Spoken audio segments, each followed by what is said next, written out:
Hello everyone, my name is Anthony Rodriguez, and this presentation is my final retrospective for CIT 448. Over the next few minutes, I'm going to talk about what surprised me most during the course, how my understanding of culture and global IT has changed, some of the tools we utilized as GlobeSmart and the IES survey, and then pretty much how all this will affect my future career.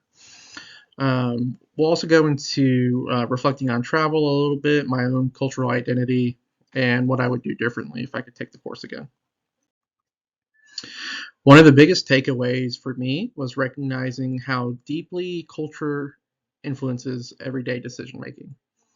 I always knew US culture leaned individualistic, but I didn't realize how strong that trait is until comparing it directly with countries like China.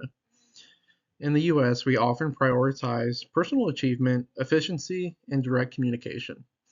In China and other independent cultures, harmony and group success take priority. What surprised me most was seeing how these differences create misunderstandings in global work. For example, something as simple as voicing disagreement can be seen as assertiveness in the US, but as disrespect in more hierarchical cultures. This made me rethink how I communicate with teams, especially when working with engineers or developers from other regions. The biggest barrier to understanding other cultures, in my experience, is the assumption that our perspective is the default or the right one. The gap profile visualizations help me see how my tendencies differ from others on dimensions like hierarchy and certainty. It made my cultural risk points visible instead of abstract. So I pulled this chart from my group's country profile 2 assignment. Um, this class gave me insight in how global IT is more than just technology. It is political, strategic, and influenced by government, regulation, and economics. One of the most interesting examples for me was Cisco's Nexus 9000 switches and the competition in India's MSDC market. I used to think success in IT was based purely on technical specs, but global markets don't always work that way. We looked at how Arista competes with Cisco by simplifying code, reducing lock-in, and offering a cheaper solution. That showed me that in a global environment, the best technology doesn't always win.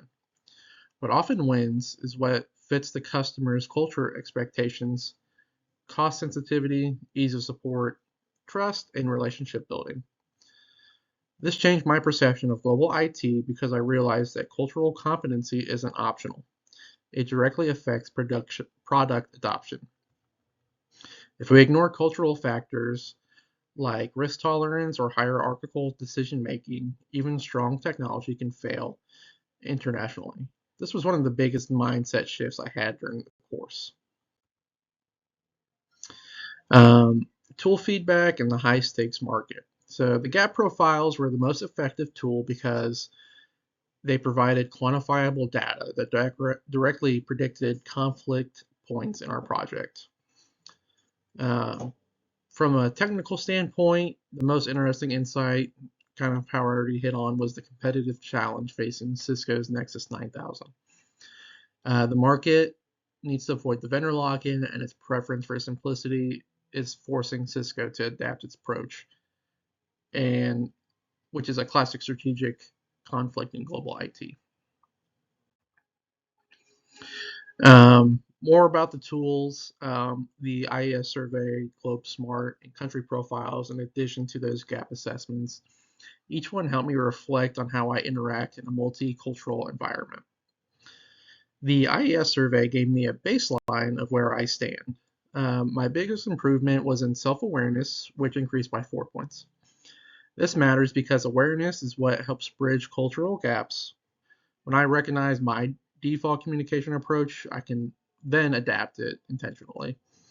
GlobeSmart was especially useful because it broke culture into dimensions like directness, collectivism, and uncertainty, rather than guessing how another country operates. We could compare scores visually and then see where conflict might happen. Again, with the gap profiles, they were the most practical tool for teamwork. They showed where misalignment could cause friction and how to adjust behavior. For example, slowing down decision making when collaborating with high hierarchy cultures. These tools weren't just academic, they were usable, real world frameworks for global IT. In terms of travel, I haven't really traveled extensively yet outside of the US, anyways, but I'm much more open to global interaction now. Even if I stay US based in my career, which will likely happen, this course showed me that modern IT work is global, whether or not I'm physically abroad. Um, the companies are generally going to be international, especially the higher up you go. Supply chains, support teams, and development groups can be distributed across time zones and cultures. I have been to Iraq and Kuwait, but that was more for business than pleasure. Um, my interactions with the local cultures there were very limited, as it was out of my my job scope. But now I would be a bit more prepared, I would say, if I did need to interact with those cultures a bit more.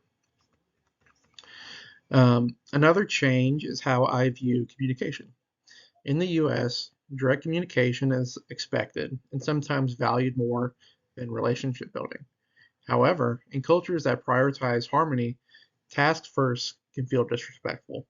This made me realize how easy it is to unintentionally create tension.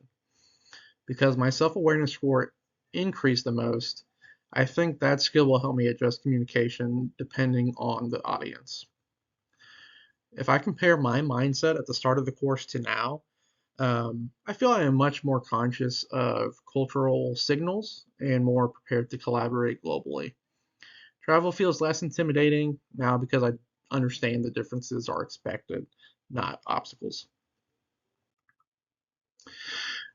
So looking back in our conclusion here, what I would do differently is incorporate my IES reflection into team meetings more regularly.